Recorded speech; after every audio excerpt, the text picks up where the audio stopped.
Ya, silakan duduk.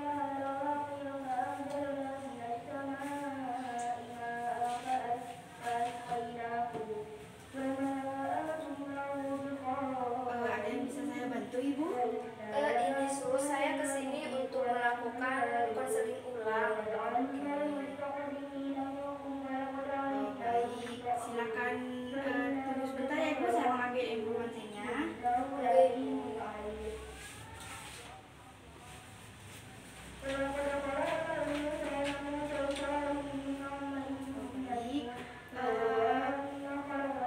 pasiennya ini Ibu Anita, umur 32 tahun, alamat Probolinggo Geding, status kehamilan trimester 2.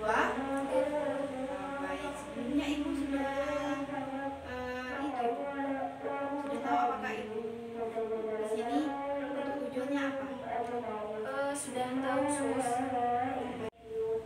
Sudah Sus, saya sudah tes dan konseling sebelumnya, tetapi saya ingin konseling lagi Sus.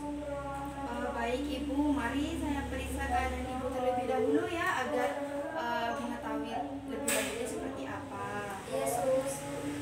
1 hour later. Baik Ibu, kondisi kehamilan normal, kondisi Ibu juga sangat bagus, akan tetapi Ibu sudah positif HIV/AIDS ya. Iya Sus.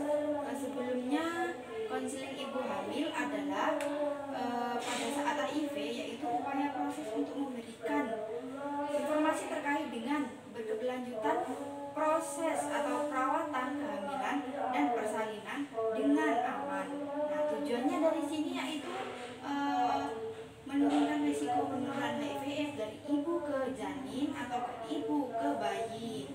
Nah, dengan memberikan info lebih lanjut perawatannya. Iya Sus, bisa dimengerti. Apakah keadaan suami Ibu baik-baik saja atau ada kendala lainnya? Dan dari Ibu sendiri apakah ada gejala atau keluhan lainnya? Kalau dari suami saya sendiri, alhamdulillahnya sehat Sus. Tapi kalau dari saya tuh sering merasa pusing ataupun demam begitu dan sering tidak nyaman gitu Sus. Baik, apakah Ibu sebelumnya pernah mendapat layanan screening MS dan tes sifilis? Belum pernah sebenarnya Sus. Baik, Ibu hasil tes sebelumnya dan sekarang Ibu positif HIV ya Ibu. Ibu harus tetap mengonsumsi obat ARV selama kehamilan Ibu agar tidak tertular ke janinnya Ibu. Selama kehamilan tersebut Ibu harus konsumsi ARV secara rutin. Bagaimana kalau setelah melahirkan? Apakah tetap mengkonsumsinya atau sudah tidak perlu ya Sus? Tetap Ibu harus mengonsumsinya obat tersebut, karena jika Ibu putus dari obat ARV tersebut, Ibu akan sedikit atau 5 dari 10% itu akan jadinya penularan ke janin Ibu. Baik kalau begitu Sus. Selanjutnya kita bahas tentang persalinannya Ibu. Begini Ibu, nanti Ibu akan pilih persalin normal atau sesar? Kalau saya inginnya sih normal Sus. Saya jelaskannya Ibu biar Ibu bisa memilihnya secara lanjut. Begini, jika normal syaratnya itu ada 2 ya Ibu. Yang pertama, kehamilan minggu ke 36 harus pemeriksaan viral load. Pemeriksaan mengukur seberapa jumlah virus HIV tersebut pada tubuh. Nah, lalu pengobatan HIV selama kehamilan, resiko penularan HIV dari ibu ke janin terbilang sangat kecil. Jika melakukan persalinan melalui sesar merupakan metode persalinan yang paling memiliki resiko terkena sangat rendah atau sangat kecil daripada persalinan normal, kemungkinan 2% saja Ibu. Begitu ya Sus. Kalau begitu saya lebih memilih cesar aja ya Sus.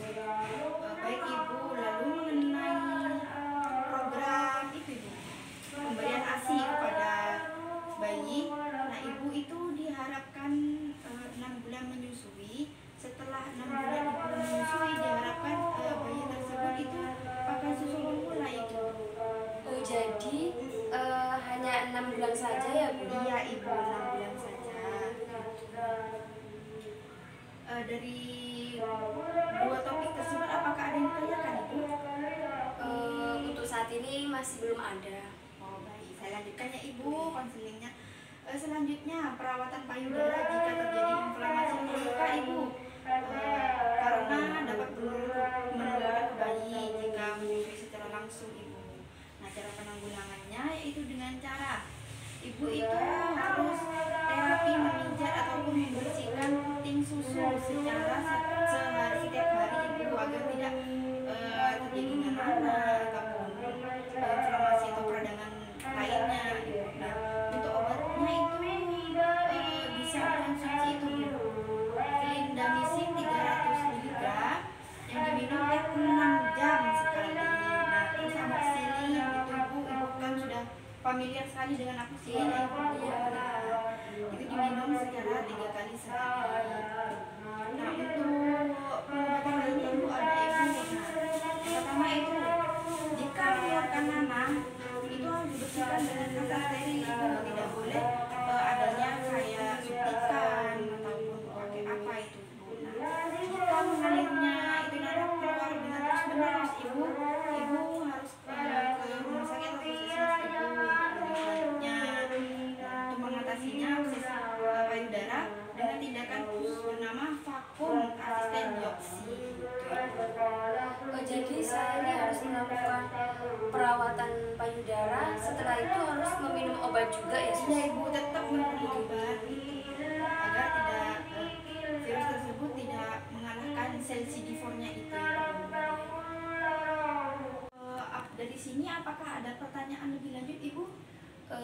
Sebenarnya ada yang mau ditanyakan Sus. Jadi begini, saya itu sebenarnya ingin sekali melahirkan secara normal, tapi untuk melahirkan secara normal itu apakah sangat-sangat beresiko untuk keselamatan saya juga bayi saya nantinya? Oke, dari yang dijelaskan tadi begini ibu. Nah, jika ibu melakukan secara normal, sarannya itu kan ada 2, 3 minggu, itu harus pemeriksaan viral load.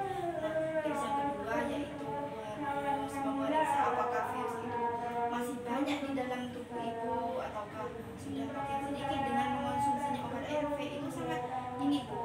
Bayangkan ibu itu misal ya hamil sudah 36 minggu, lebih dari 36 minggu ibu akan melahirkan, ibu akan, tetapi ibu masih mikir apakah masih ragu apakah saya mau normal atau mau sesar. Itu kemungkinannya dari normal itu ibu hanya 50% saja ibu, sedangkan sesar itu hanya 2% saja. Iya. Jadi lebih enak sesar aja ya Sus? Iya, tergantung ibunya saja bagaimana. Tapi dari kita sendiri itu kayak meminimalisir resiko terjadinya penularan kepada si bayi itu ibu. Baik, dari sini apakah ada pertanyaan lagi ibu?